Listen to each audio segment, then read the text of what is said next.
ini bandarnya siapa, dengan melihat misalnya, oh ini Credit Suisse foreign nih, bandar nih, asing nih gitu kan.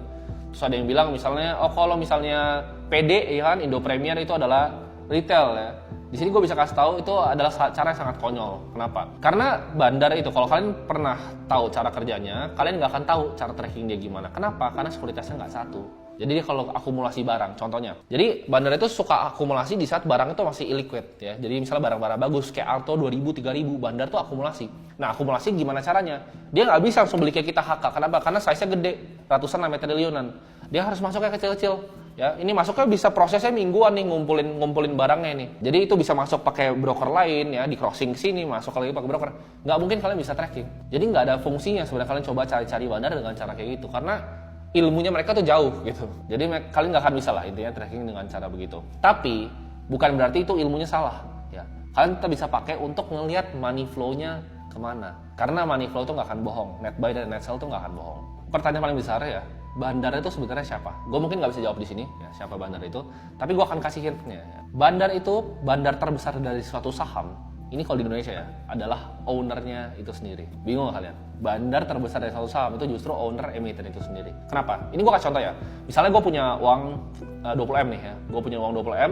Gue beli saham yang lagi tidur nih. Saham yang kayak market cap-nya 400-500M. Gue beli nih. Menurut kalian apa yang akan terjadi? Misalnya gue nggak izin sama ownernya. Gue bakal diguyur habis bos. Jadi gue beli nih 20M nih, naik kan harganya. Itu gue masih diguyur sama emitennya. Ya duit gratis buat dia. Saham gue tidur dikasih 20M sama orang ya gue sikat lah barangnya. Itu tuh hal-hal yang terjadi. Jadi kalian tuh nggak bisa kalau bilang value investing ya, cari barang-barang kecil. Kalian harus izin sama emitennya sebenarnya. Nah sebenarnya banyak contoh-contoh kayak itu yang masih beredar di bursa ya, mungkin gue nggak bisa sebut. Tapi gue akan coba pakai contoh yang udah hilang aja. Contohnya kayak misalnya Hanson International ya, MYRX ya kan, saham-sahamnya Beni Cokro. Itu bandarnya siapa? Ya ownernya sendiri. Gitu. Bandar dari saham itu lah ya ownernya sendiri karena dia yang bisa tektok paling enak. Tapi kenapa pertanyaannya owner bisa main sahamnya sendiri? Kan itu insider trading. Ini Indonesia balik lagi ya kan. Bisa pakai KTP orang, beli KTP orang 300.000 dapat gitu kan. Kalian mau bayar nomini setahun paling 2 juta gitu. Udah bisa dapat banyak kan. Akun-akun buka sekuritas A, B, C kan, mau di KI, RF buka kan, YP semua bisa buka semua. Jadi hal kayak itu tuh gampang di Indonesia.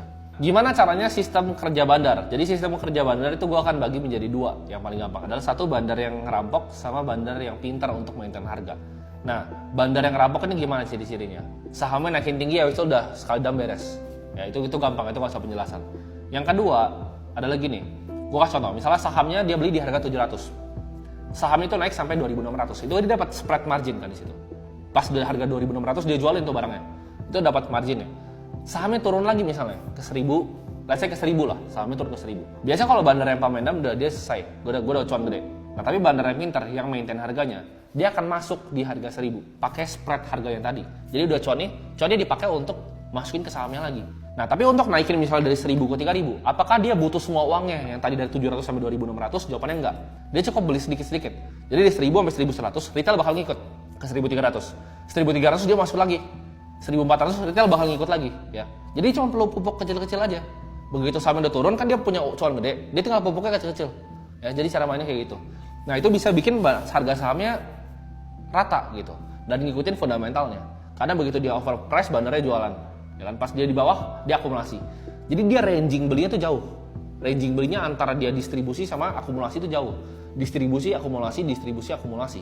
Nah, ini yang kalian harus ngerti dalam money flow di saham. Fungsi kita tahu ini adalah apa? Untuk kita mengetahui kepentingan owner dari emitennya ya. Biasa karena kalau kita mau cari saham yang cuan, harus cari emiten ini kepentingannya apa. Nah, kita kan tahu beberapa saham ya, kayak misalnya BCA, BRI, BNI gitu. Kita bisa invest untuk jangka panjang. Tapi untuk sebagian besar ya, mungkin 95% saham di Indonesia, itu kalian harus tahu money flow-nya seperti apa, kepentingannya apa. Jangan coba-coba main saham-saham small cap yang kalian nggak ngerti. Paling simple kita ngelihat, misalnya kalau misalnya contoh ya, maksudnya money flow itu apa? Kalau misalnya kita lihat saham nih masuk ke MSCI, malah biasanya turun kalau di Indonesia. Unik kan?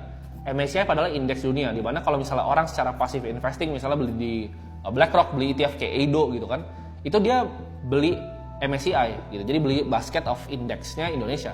Tapi uniknya saham Indo begitu masuk ke MSCI biasa ada yang buang barang, yaitu bandar lokal. Jadi kalian cari misalnya kayak Arto gitu kan, Arto sampai masuk MSCI baru buang, ya kan? Misalnya ADMR nih, nanti misalnya mau masuk MSCI baru buang. Jadi caranya itu adalah kalian ngelihat ya, justru bandar ini mau jualannya di mana? Karena dia kalau misalnya dia pegang gede, dia nggak bisa jualan kayak gue bilang tadi. Pom-pom tuh butuh orang yang beli kan.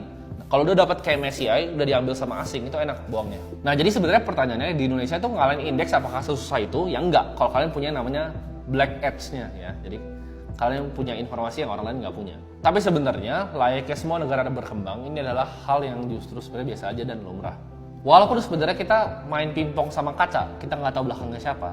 Tapi sebenarnya tergantung kan, kita sendiri main pingpongnya sejago apa. Jadi sebenarnya bisa menang. Mau kalian lawan Bandar, kalian lawan